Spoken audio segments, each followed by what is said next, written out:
Welcome back, fellow armchair generals. This is Gamer 1745, and it looks like we may be turning the tide a bit on the east front, but we're going to have to see. Now, if you want to hear a pretty long talk, as you know I can be, on the state of the world at this stage in the war, you can look at that last episode. But we're going to head in to this scenario and see what we're doing here. Okay. Kiev region, November 1943. Following the recapture of Kiev, the Soviet forces advanced on Fastov and Zhytomyr, but are met by strong German counterattacks.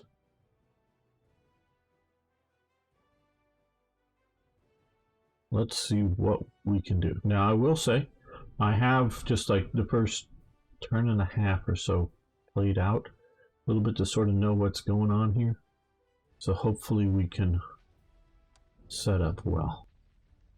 But we will go through the briefing. I forget who that general was. It appears one of the few generals with a beard. It appears that the Red Army never runs out of men and material. And I will say that's the impression that the Soviets wanted to definitely give, or Stalin wanted to give. By the time they're getting to Berlin, they are starting to run out of men.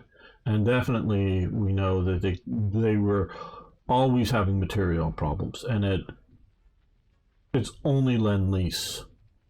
So much of the trucks, I don't know the percentage, but I think it's very much a majority of the trucks are supplied by Lend-Lease that the Soviets are using. They use few, but definitely use some Lend-Lease tanks. I mean, they do use them, but in combat, but they very much like to use particularly Shermans as training tanks because they ran for so long, and so they would train units up on Shermans and then issue them out T-34s into the field. So they definitely had materiel problems too. Okay, several Soviet attacks along the Dnieper are aiming to cross the river on a grand scale. The situation here around Kiev is specifically precarious. The city itself had been evacuated a few days ago and swiftly reoccupied by enemy forces. It's always good to properly evacuate anything, better than being forced out. Always better to. And the Soviet offensive shows no sign of slowing down. Strong armored forces are close to retake Fastov, which I believe is that there, and will surely aim for Korostin and Zhytomyr thereafter. The arrival of fresh reinforcements, however, I guess we're sort of playing as the Modal's reinforcement team. We now have substantial reserves ready for a determined counterattack. These must destroy the bulk of the attacking Soviet forces and recapture Fastov. Should the enemy manage to capture it, be warned that the Soviet offensive is still ongoing, relies on exceptionally strong armor and mechanized forces. These must be worn down without taking substantial losses, and if we are to achieve all objectives set out for this operation. Korostin and Zhytomyr must be held at all costs. Berlin also demands we revert our territorial losses and retake this city of, a little bit of hiccups. Take the city of Kiev, given the extent of the Soviet resources committed to their recent operations. However, this seems to be a highly ambitious goal. Okay, yeah, Hitler and the High Command, it wasn't just Hitler, but in the High Command, is always, this must be retaken, this must be retaken. The problem with that is not whether the city should or shouldn't be retaken. It's if you must retake it and you fight really hard to retake it, and you get fixated, you give a general, whoever, you must retake this city. It's all important. You must retake it, and you retake it. And by the time you retake it, your forces are exhausted. Not that everybody's dead, but you have had significant casualty rates. you know, whether wounded or killed. You have a lot of lost equipment, and so you may retake the objective, but it's sort of a Pyrrhic victory in that you're not doing good. Where if you just if you can, like the sort of first part of this, destroy the enemy's forces without taking too many losses, well then there you go. That's good. And if you keep doing that, you're winning more than you're losing, at least. Okay. Do not lose Zhytomyr or Korosin. Hold or recapture Fasterov. Recapture Kiev. We'll see conditions. We have 24 turns. Destroy 15 Soviet tanks or SU self-propelled guns. Okay.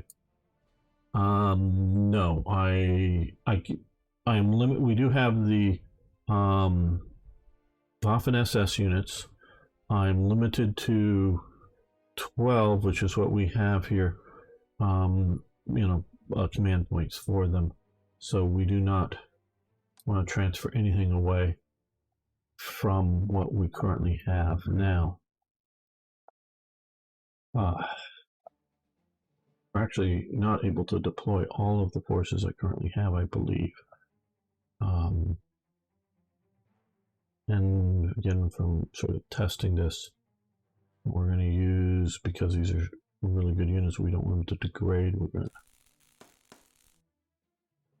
to again use up a lot of points on getting these guys up to.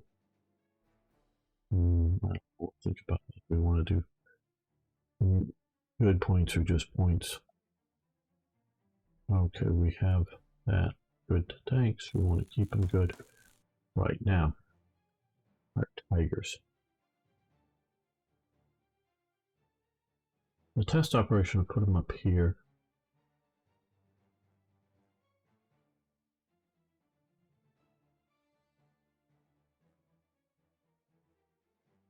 This is going to be our sort of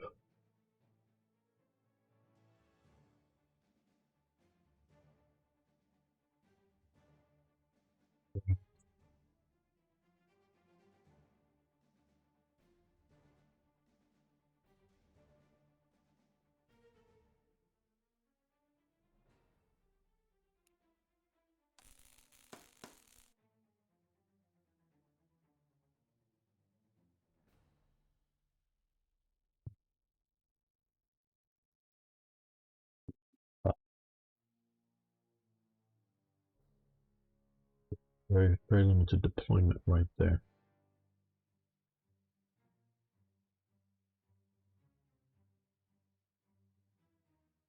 Yeah, we'll get the initiative the first turn.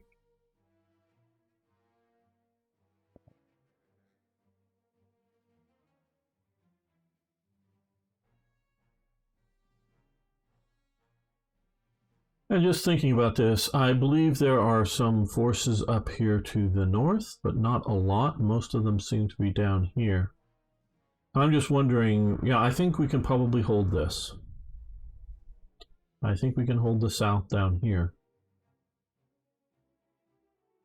Wondering whether we try to do a push in here with the better armor and then push down around this way, or if we try to push up and cut off. But they're going to become a lot of heavy forces.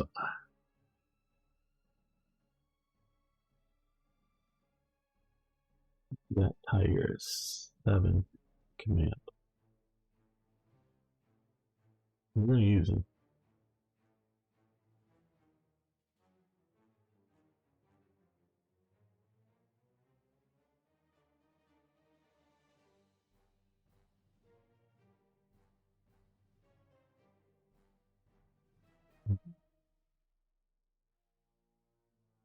Well, I do think it would be sort of good to crush the stuff up in the north here.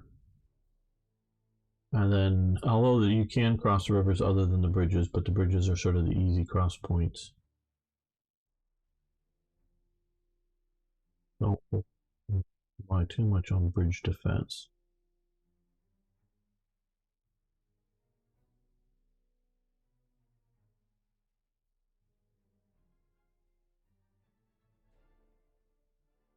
Okay, I think we will continue with the sort of tiger here. Let's go with the panther group there. There we go. That's going to be a lot of heavy armor to come in and deal with these guys. I do know there's infantry sitting in those woods. Down here, let's see about a stug.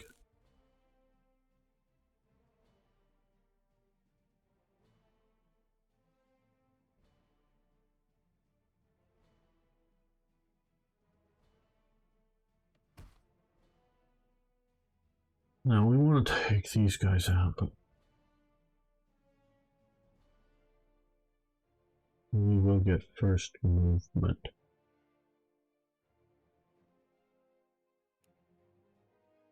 The Panzer IVs there to move and try to take on these.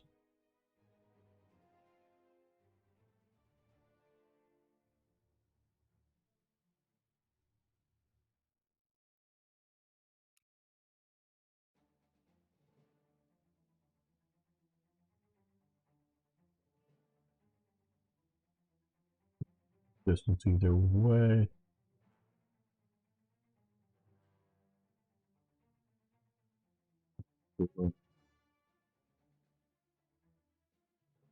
Leave him on the bridge. I'm thinking about this artillery piece. Put him on the bridge.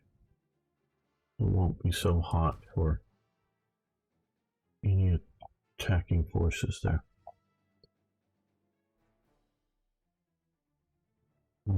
Well, now down here, we do have this town. I think we can maybe hold it if we push in some forces to deal with that.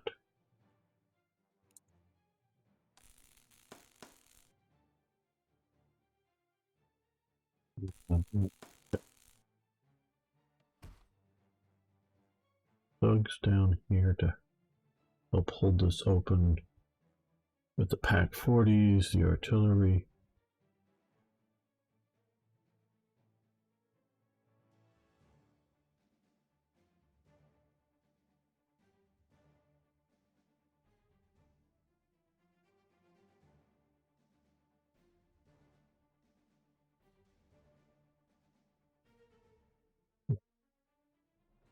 What my thinking on this is interesting.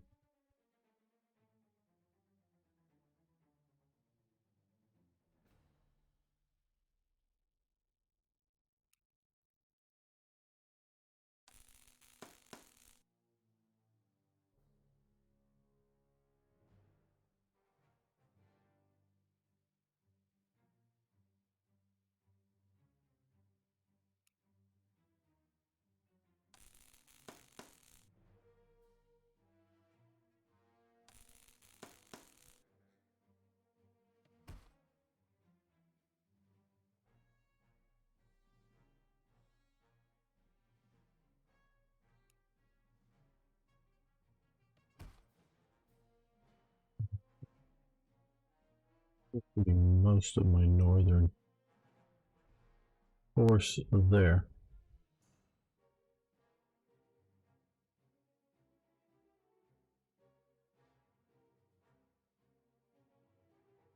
Now down here,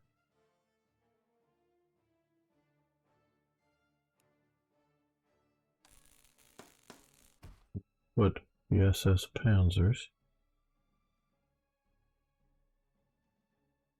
Oh, down here, the artillery. Well,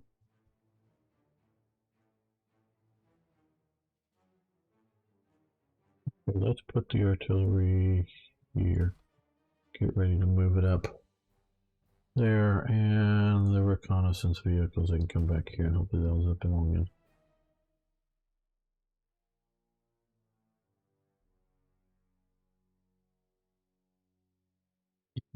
100%, aren't they? 10, 10, and 10. Yes, good.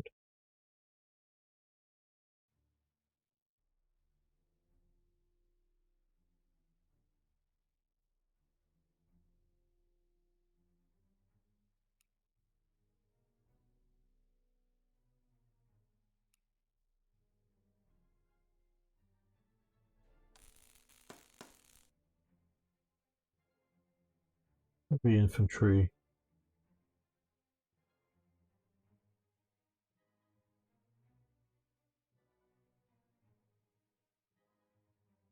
Yeah. There. They're going to move to here to sort of hold the river line there, not stay on the bridge.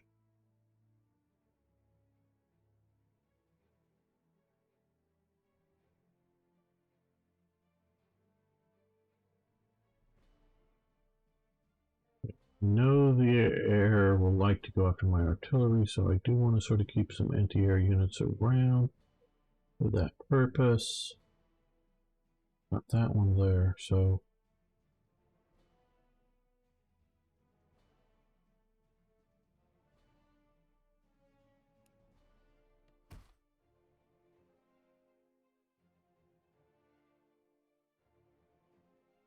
these guys, my sort of premier.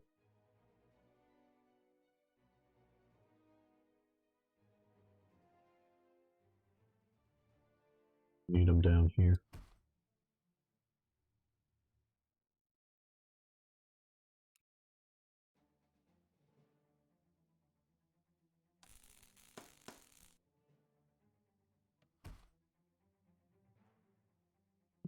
Eight points.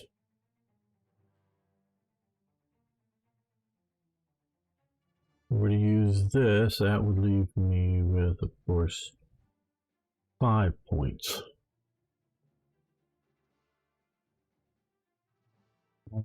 Yeah, 3 and 5 is 8 ground points. We could use Soviet armored cars and Soviet tanks. Or we could purchase something else. What would we get for 5? Any tanks that are worth getting? Not Sturmpanzers, that would be fairly good for going after.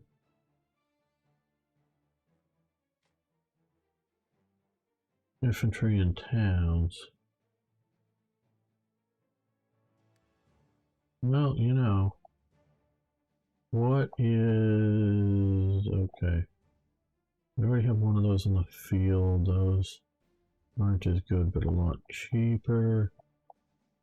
So cheaper. Now that was 4. I might consider it something, so then I could use. Flak 88 is 2. That would be 3. Now let's look at anti-air.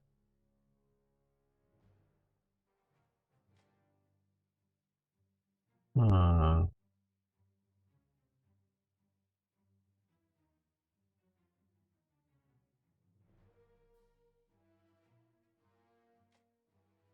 okay, so this is, I guess there is no ground attack. Oh well, defense, okay, only defense. Where if we go anti-tank, same unit, in essence. Attack against land infantry and whatnot, okay. Mechanical.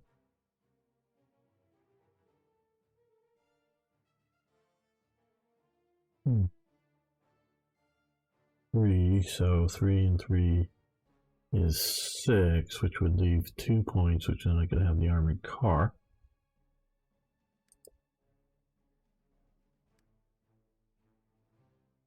Just looking to, you know, how best to maximize the points we have. Or, well, if we were to go artillery,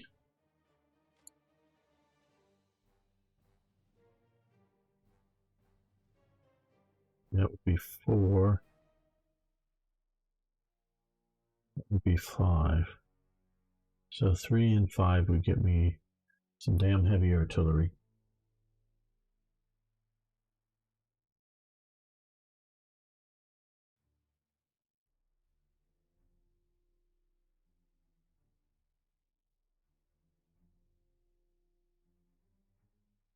What do we want to do? Hummels. Okay, let's see. It's just, well, look at this, and okay, this one here has a little higher,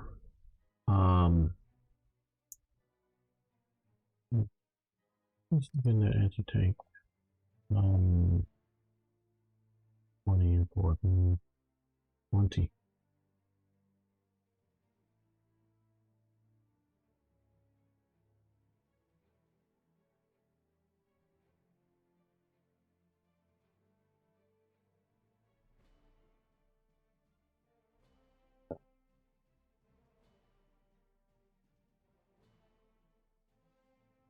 Bunch of stugs.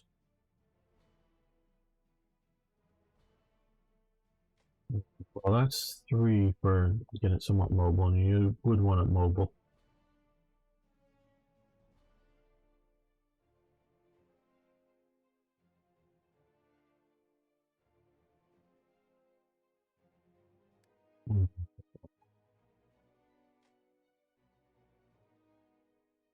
Get us 5. Oh, okay. Anti-mech, anti-infantry down here, you know, an attack. 11 to 9. And it's going to run 290. Where if we come over to the Hummel, which is a 150 millimeter gun, 10 to 8, but it's same number of points, but command points, but 90 less. It's called position points. Okay, well, the Wasp being a 105 millimeter gun, this probably has greater range, but that's only 160 points. That's 150 millimeter, probably going to be very short range though.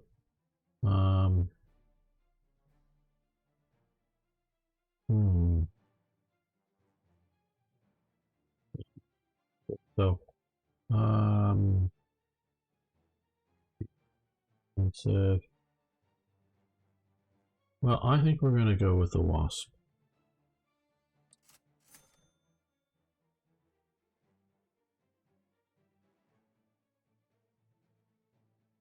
Since it's going to be fairly mobile, we'll start it up here. Okay, combat engineers. They do definitely have their uses in this game.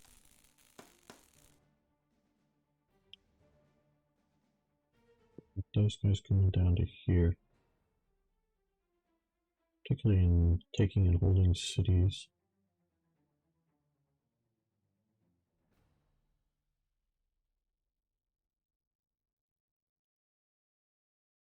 I think we'll go this and start about. Now for the air power. We used up all of our ground deployments. Well, okay.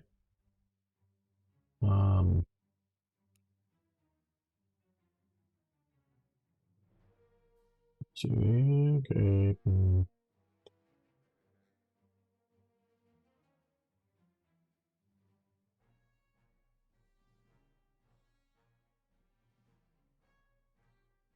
I think we're going to start both of our fighters off leading from the front here.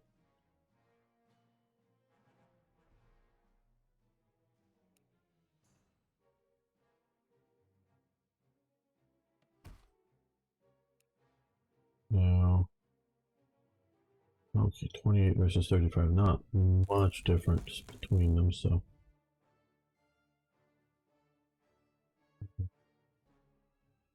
That. Now we do have 4 more.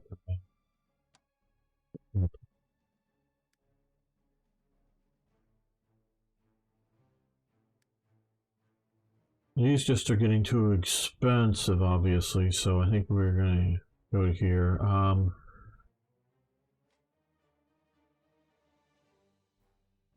These are a little better, we see in yellow, a little better for anti-armor, for going after tanks, which we really sort of want them for. And we barely have enough money to purchase and deploy them, so we will go with that. Okay, so that is our starting deployment. Here we are. All right. Can we retake Kiev? Maybe. If we successfully destroy all the forces, we very well in 26 or 24 turns, we may retake it. At least my goal is to hold here and everywhere else that we need. Here and wherever the other two. Okay, well, let's end deployment. Right, okay.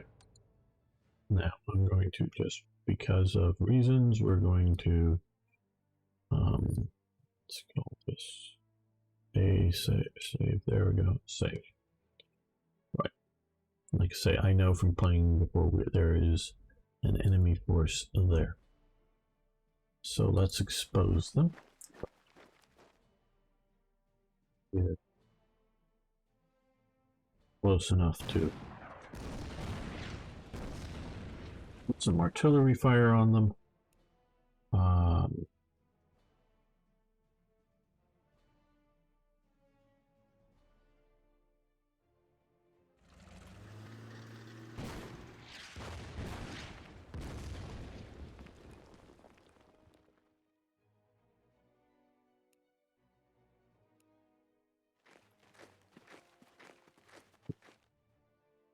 Either way.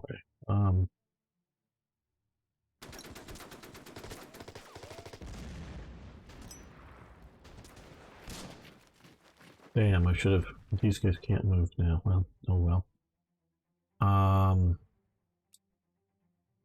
These guys can come up here.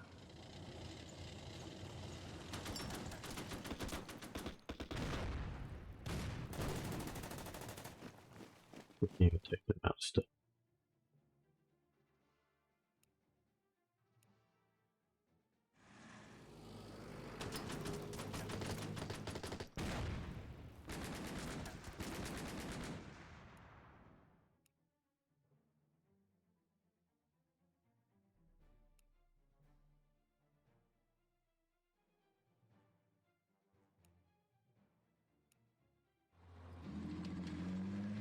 Panthers up. I was afraid that they might retreat back and might get out of the Panthers' range. Ooh. Damn, they're out of the Tigers' range as well. Okay, well, we're gonna push here. And we're gonna push here. That way he's not cut off and alone.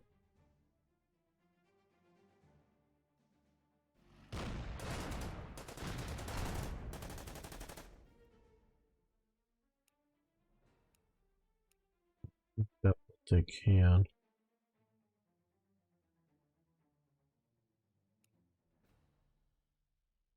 He's only pack 38, but I was thinking of moving here to sort of defend here, but I don't think the armor can get around to these guys in time, so we're going to move them here to their screen against the infantry, direct infantry attacks, to give some anti-tank support there. So I think that will do that. Like I said, I'm going to move these guys to here, just get them off the bridge and slightly more forward of a deployment.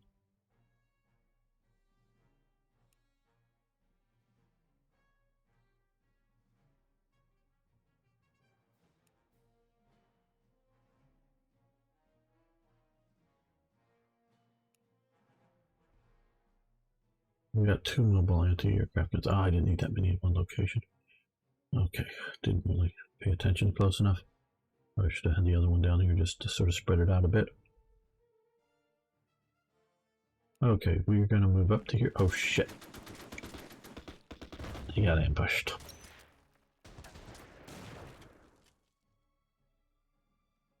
Well, at least they're still in force. That gives them some level of protection.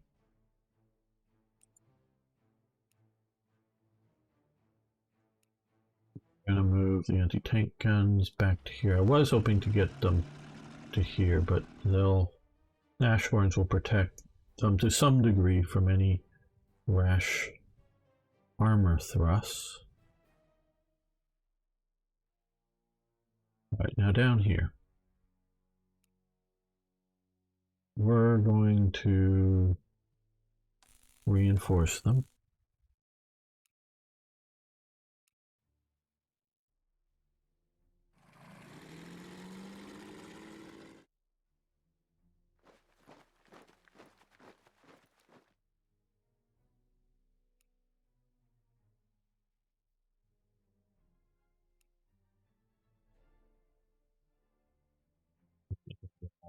river.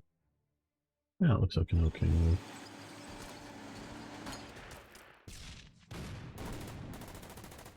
Nope, we're not going to follow.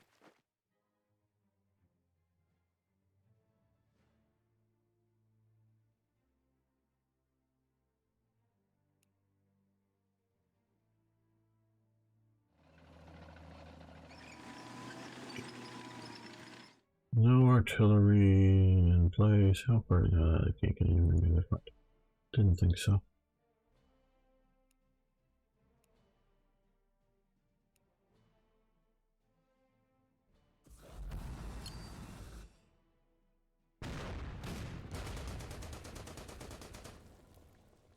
They went into there, but that's okay. We're going to stay back here to give some semblance of a front.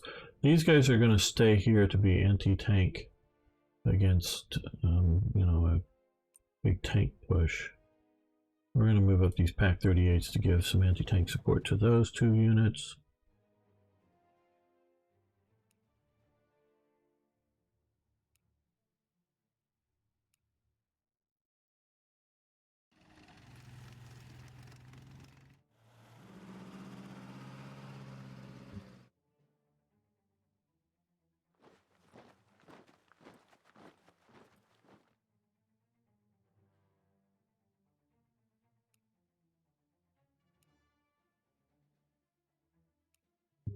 Here.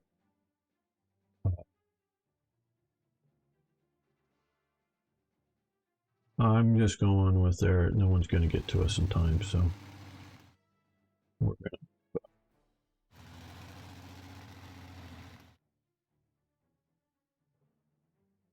Here we have these guys very sort of far forward, which is fine holding there. So we're going to move them along the road.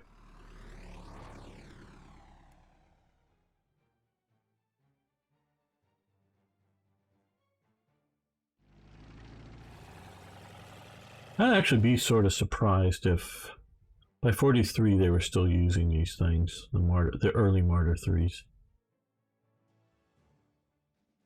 Okay, back here.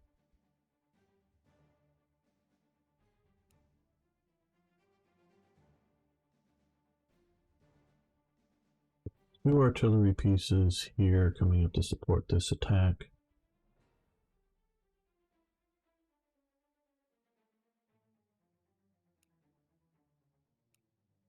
I think this is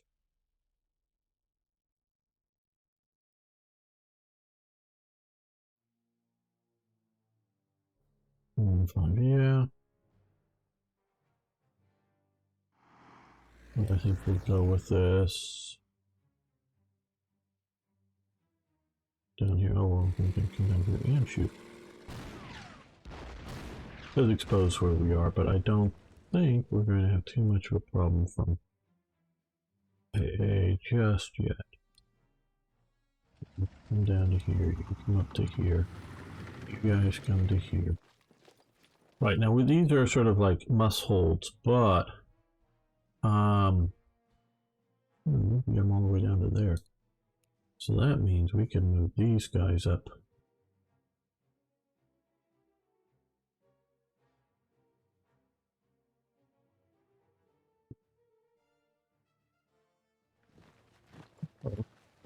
Okay, we're going to use our mortars.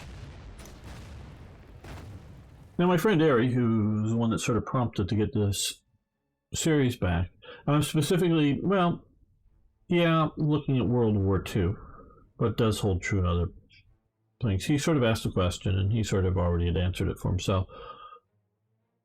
What causes the most, effective damage to the enemy? Artillery or air power? And I said for sure artillery. Why? And then why do you do air power? Well, artillery to me includes mortars, not just howitzers. These are howitzers. Lichfield-Haubitze 18 is what that stands for there. 105 millimeter. and that's the St. Abutzer. 42 is also 105 millimeter. And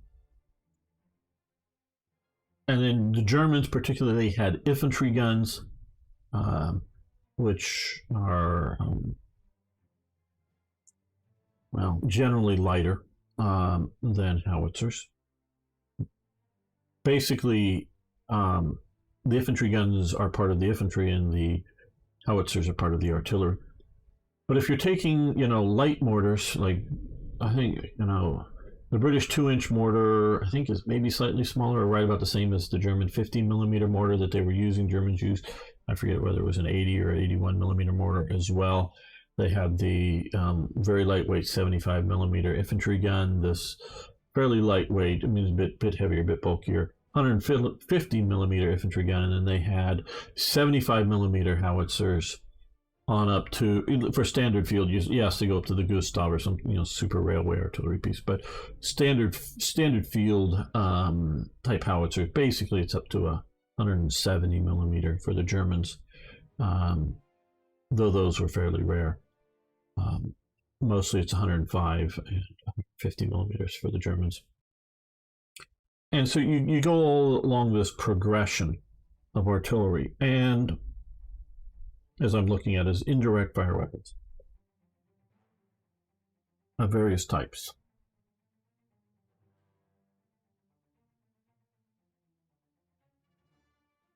I think, Napoleon, of course, is famous for using artillery. He uses artillery in the first real battle where he has a command, the siege of Toulon, where he attacking the British occupying Toulon, British and Royalists and Spaniards occupying France's Toulon naval arsenal, naval base and city, all the way through to the Waterloo, and using more and more mass batteries of artillery as being what's causing the damage to the enemy.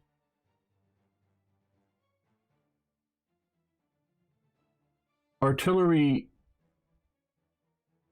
and again, one of the things they describe, if you see some soldiers over there, and you're not quite sure who they are, shoot a few rounds at them. If you get a lot of accurate rifle fire back, they're British. You get a lot of machine gun fire back, they're German. They come running out with their hands up, they're Italians. You shoot at them, you can't quite tell who they are, you shoot at them over there, and all you get is nothing back.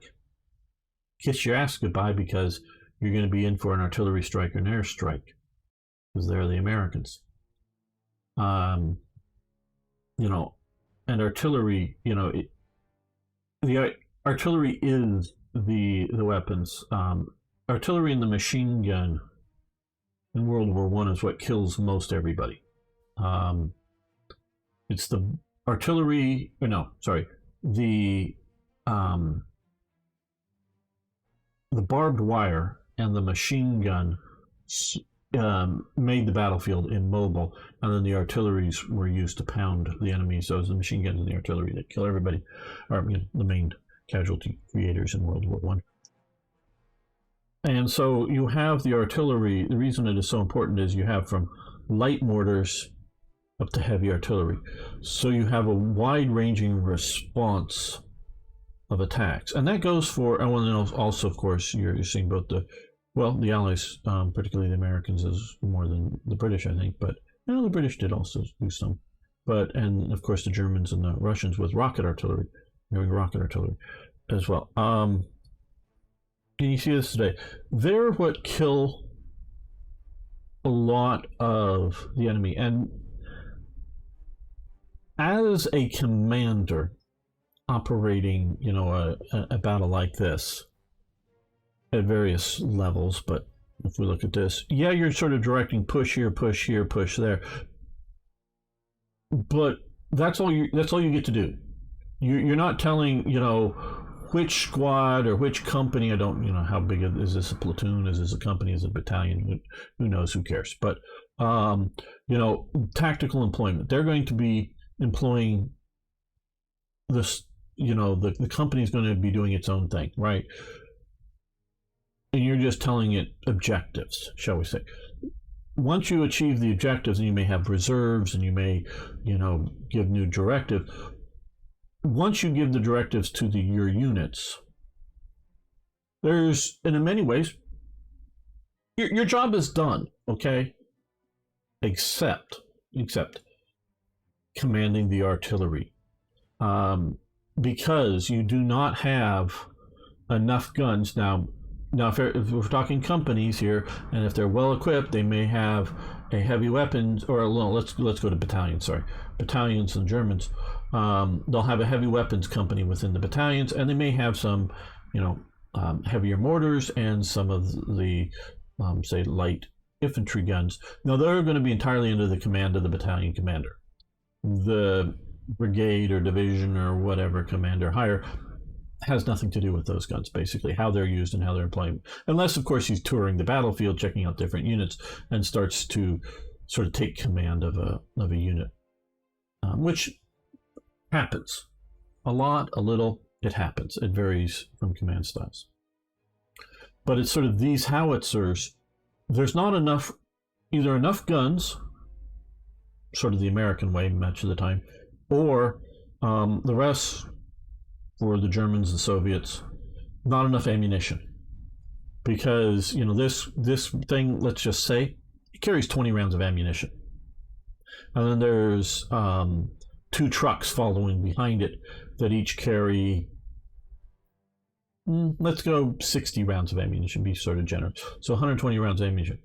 Once that's fired, you're done. This might as well go back and have a break, because there's nothing more it's going to do. Because that's all the ammunition they have right now. Now maybe tomorrow there's going to be a bunch of trucks show up, or a train show up with another set of ammo for them.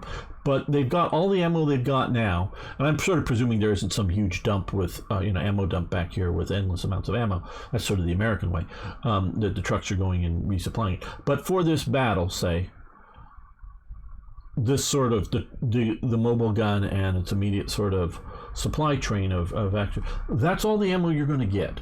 So you don't necessarily, if I was worried about ammo conservation, I go, no, we're not, hey, we've got infantry in front of us. Okay, good, do what you can. And the guy in charge of it is going to be, how many rounds from the light infantry gun are we going to shoot at this infantry unit? A lot, a little. What's the situation? I'm going, oh, hey, if I'm worried about it, I don't want to waste ammo on this. Unfortunately, you got into an ambush, and okay, you got ambushed. You did, I think, 1 damage and got 3 damage to you. But okay, you're not doing great, but you're here. You're fine. We're gonna wait to use up our artillery shells. Maybe next time when I'm ordering you to assault, this position, or I'm wanting to use it as something else. So you have to judiciously use your ammo up. So that is where the command situation often is, once the battle is going. And of course, there's always, committing your reserves. Up here we thought about, yes, moving those guys up here. We're going to use train. Hit force, and we'll disembark next turn. I don't think they can get to us to attack. So artillery is what really kills them. Now, why aircraft? In World War II or modern, and the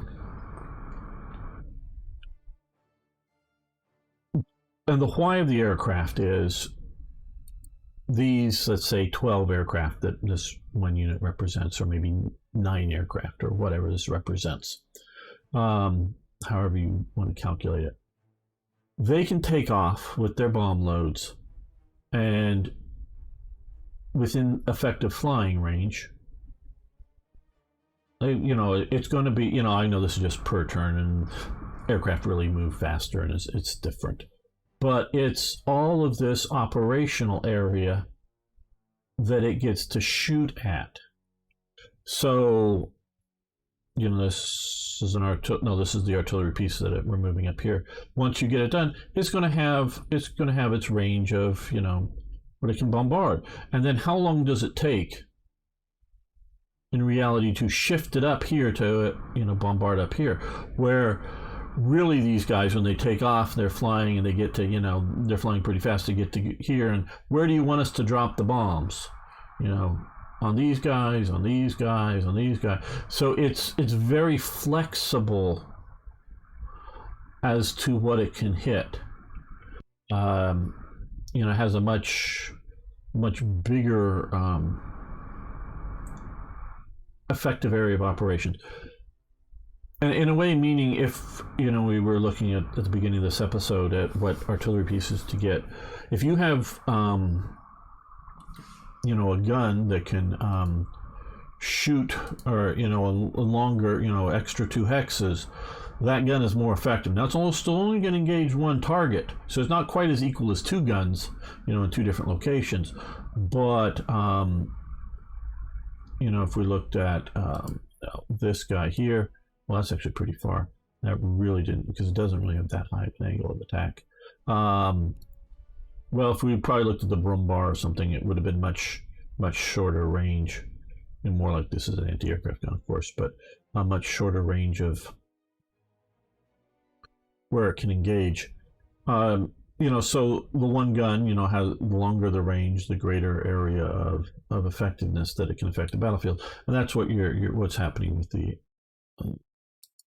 aircraft. Is why you use aircraft. Well, you know, let's come up here and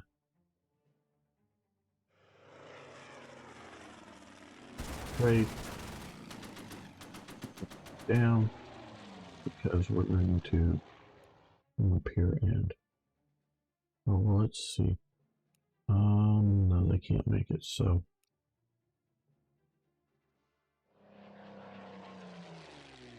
it's straight. Yeah, we'll just fall back to here.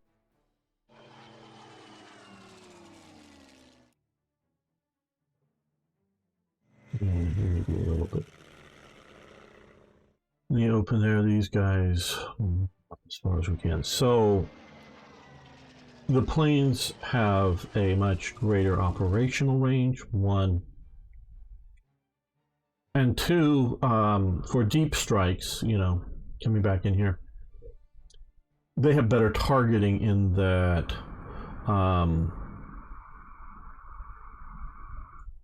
yeah, sure. This unit here can have very good targeting if it has effective forward observers here firing here. But if we're just sitting in the woods here, randomly trying to shoot at units way into the deep area, they're really not going to have good targeting, because they've sort of been informed, oh, shoot back into here because we, you know, the aircraft spotted something. Where the aircraft, where, you know, like spotter aircraft, where these aircraft can fly over and see position changes and target things better. Okay, well, I think we're just going to move you up regular like. Oh, you guys are going to come down. A lot of armor there. These guys are not very good. There's nothing for them. We got those there. Okay, yeah, we'll move them up here. Come up there. You edge forward. Right, let's see, what haven't we moved? Okay, we're gonna they're back. Well, they're not. Yeah, we'll edge it. Because I don't think any enemy aircraft can get to our rear at this moment. We're gonna hold up an north there. Okay.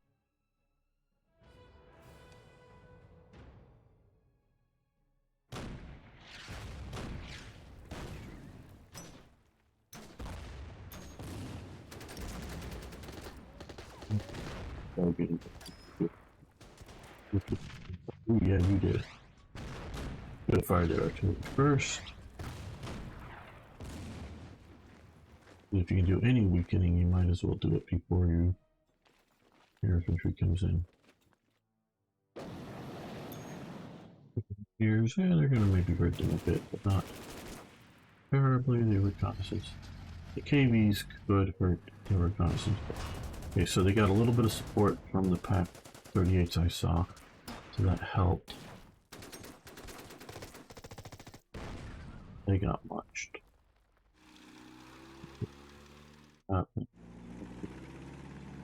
Okay, some Soviet self-propelled artillery coming up. More heavy tanks.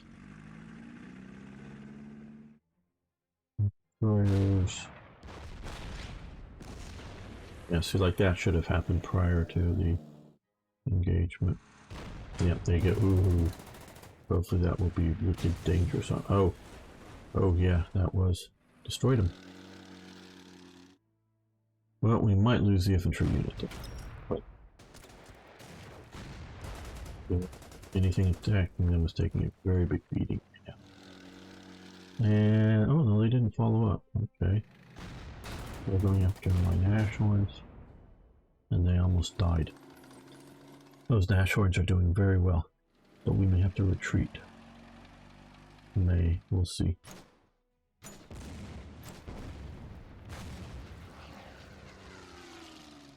Enemy aircraft incoming. Fighters.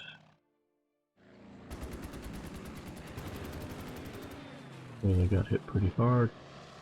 More fighters are focusing on them. Smart, weaken them up, grind them down. Each new attack is slightly less damaging. Big assault gun, T-34 infantry coming up.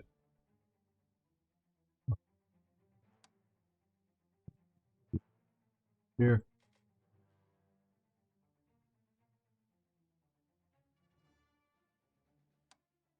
Let's see.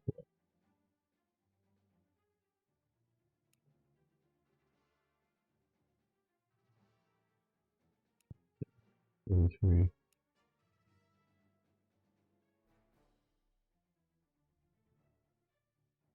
And you guys, get out of the trains.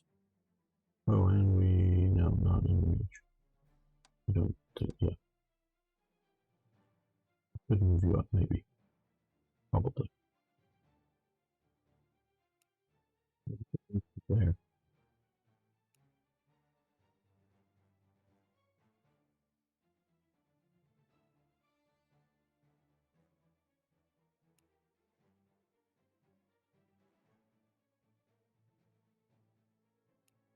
Hmm.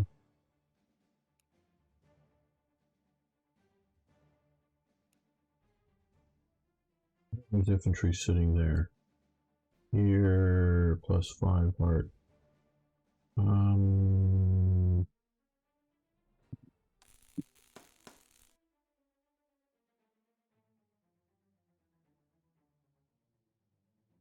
Okay, well, let's resolve some of this air situation here. We're gonna use Guntoder all come over here. And he's gonna fire this weakened one. And hopefully bring it down, but no, didn't quite think that. But always hope.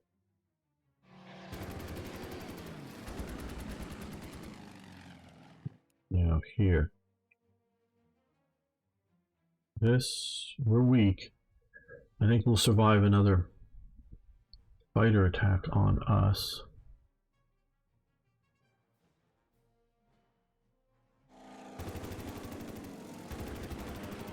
But eliminate the unit. Now, unfortunately, I didn't think far enough ahead, but maybe it's best. Well,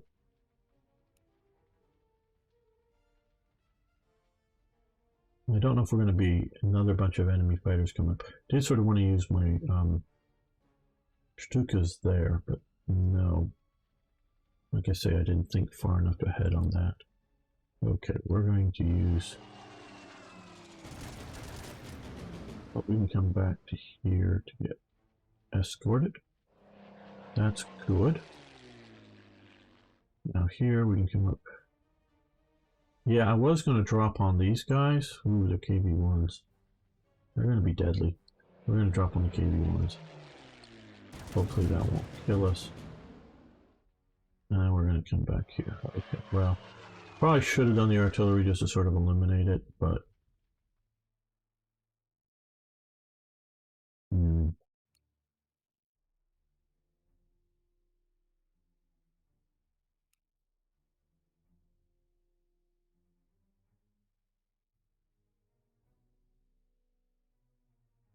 Okay, we're going to move up to here. Now we have the infantry there, but see, we're going to hopefully to take that unit out completely. Nope, didn't. But we're going to move up to here. Take that unit out completely. Hopefully. And we did, and we're not going to push back there. That way, this unit now has anti-tank support, so does this unit. And of course, the infantry can see about coming up. Let's see.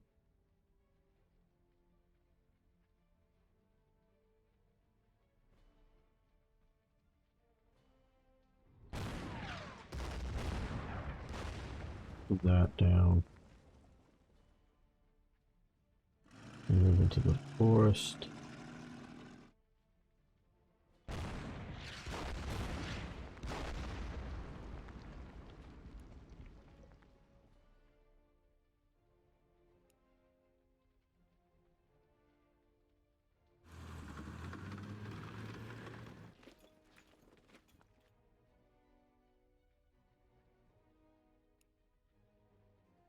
You know there's a bunch of armor moving around there.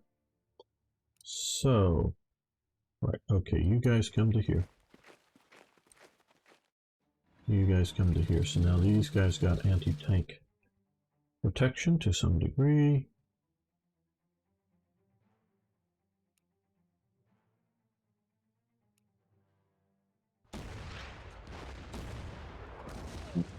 Well, nice, good.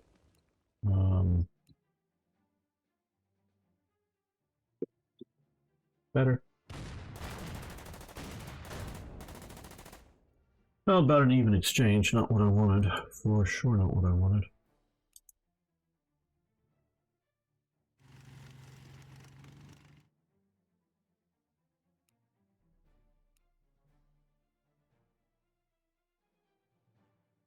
Good job.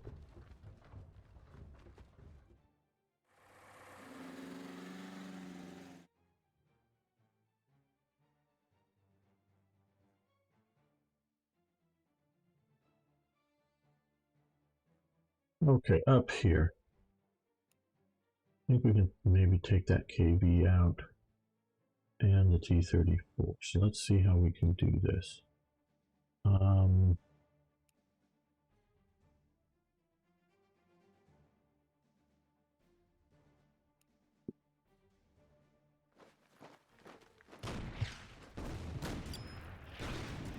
Those are good infantry, these are better infantry. So,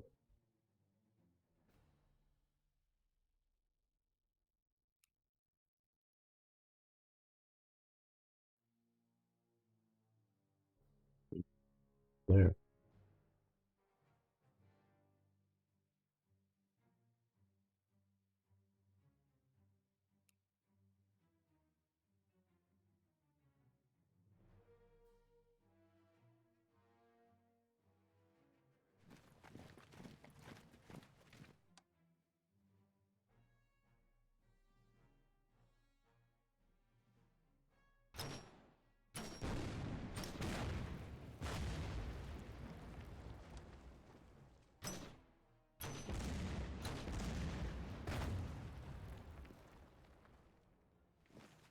These guys are pretty weak. We could maybe fully eliminate them, but I think that would be a better exchange rate against those engineers.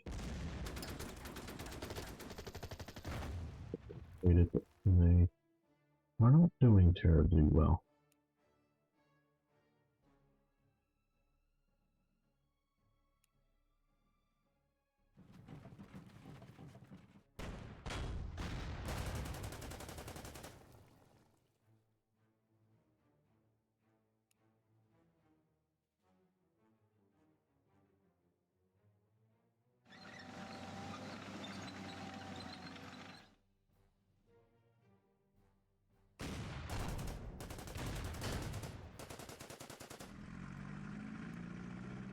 no big old tigers here.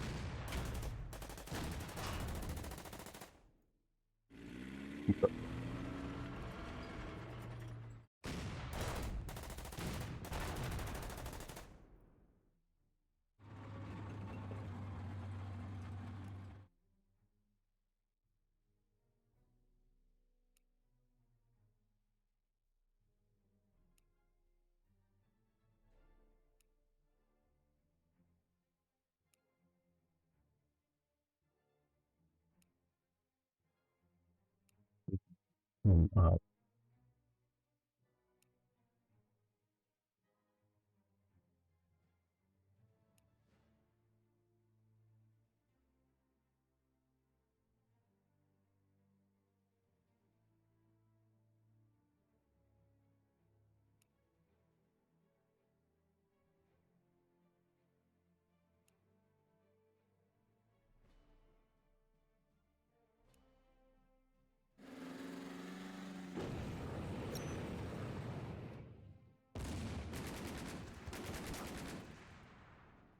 over there, they can't quite make that, but they can come to here.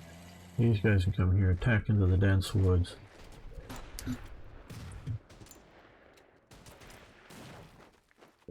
Didn't take them out.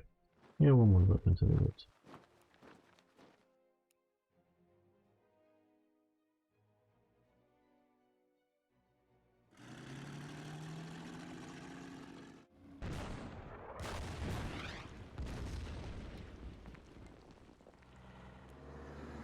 And these guys, we'll move them here, and just in case some of this heavy artillery wants, or heavy tanks wants to come up and mess with my scout cars or infantry.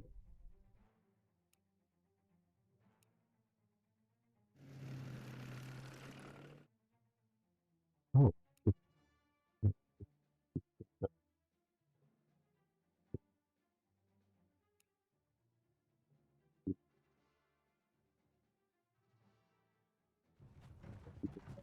under the umbrella.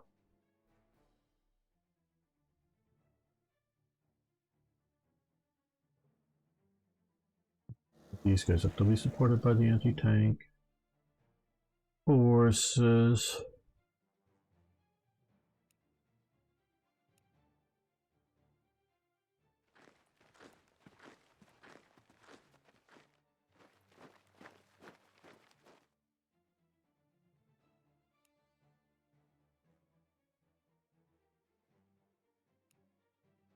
Guys, that way. Like where you are.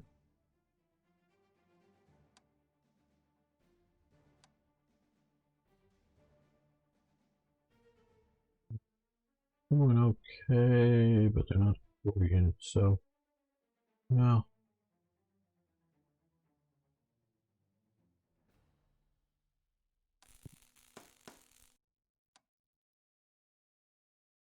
Keep you up there watching that flank, keep you there, yeah. Right. Looks look good. Let's see what they're gonna do to me now. The infantry going after the tigers, but the tigers are sort of in the open, not in forests. Those guys are entrenching. Oh, they're like four termite reserve infantry there.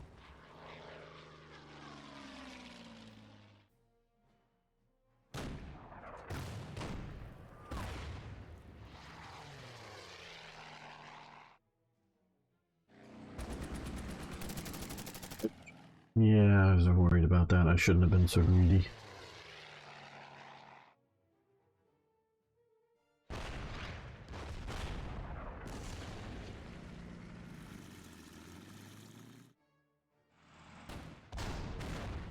After the scout cars, the scout cars got support of the AT guns, so wasn't great, but wasn't the worst.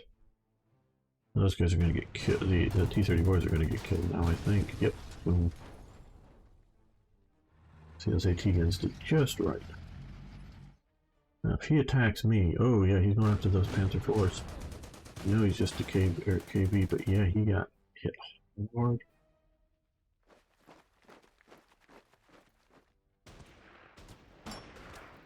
Not gonna do you too well. See? We decided, I'm out of here.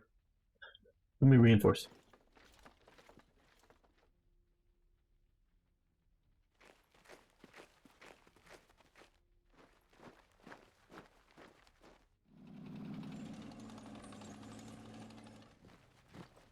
Reconnaissance tanks are in the water now for some reason, and the infantry have come up and started to bombard our. They got some Stormovics or something probably. Oh, maybe we'll get some fighters or anti-aircraft. I don't know. Okay, they're pushing around the north. That's sort of what these guys are. Sort of, okay, we got them coming through here. Right. Okay, we'll have to deal with that push. That's just what you were supposed to do. Anti-tank. Ooh, knocked them in half. With lots of infantry. That's what I was thinking, like coming down this way. And these guys, are you going to attack? Yep. Okay. You just got munched and pushed our infantry up a little bit. I got more infantry coming up. Right, so not quite yet pocketed, but in danger of that. These guys can fall back and these guys can move in. These guys can come down there. Probably not, because we need to keep that open there. That's a little bit of a problem. Well, we can come over to here and really sort of mess with them, so that won't be too much of a problem. But we're going to have to let all that... Hey, you know, if you haven't already, of course, you want to come back and see what's going to happen, so you need to subscribe to the channel. Hopefully, everybody out there, if you want to see this series continue to hopefully victorious conclusion, gotta watch it, gotta hit that like button, gotta tell your friends, gotta have people watching this. So thank you if you would. I'm having fun playing it. So hope everyone's well. See you next time for even more, yes, more historical gaming.